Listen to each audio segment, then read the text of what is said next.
Right now, hundreds of Texans, many from Houston, are at the state capitol as debate continues on a bill that could ban drag shows for kids. Senate Bill 12 has already cleared the Texas Senate. If it passes the House, it heads to the governor's desk. Adam Bennett joining us now with the latest on the vote. Adam.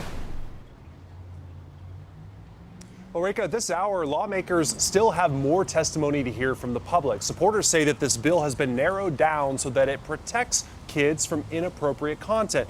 But opponents say the language in the bill is too vague, broad, and harmful.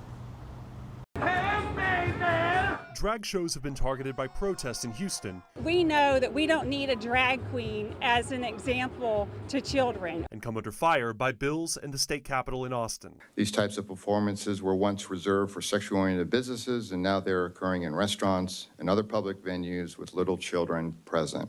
Republican State Representative Matt Shaheen says the latest version of Senate Bill 12 deletes the reference to drag shows. This committee version instead bans a sexually oriented performance in front of someone under 18 that includes, quote, a male performer exhibiting as a female or a female performer exhibiting as a male, and that is, quote, appealing to the prurient interest in sex. Children are sufficiently protected from being sexualized without this reference to drag shows.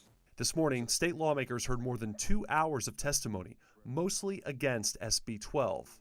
We need to make sure that no child is subjected to sexually explicit performances, and I think this bill is a great start. The way this bill is worded, I could be arrested for wearing my signature high heels and heavy glam makeup on stage at outdoor festivals such as South by or ACL. LGBTQ rights group Equality Texas labeled SB 12 as one of 141 bad bills filed this session.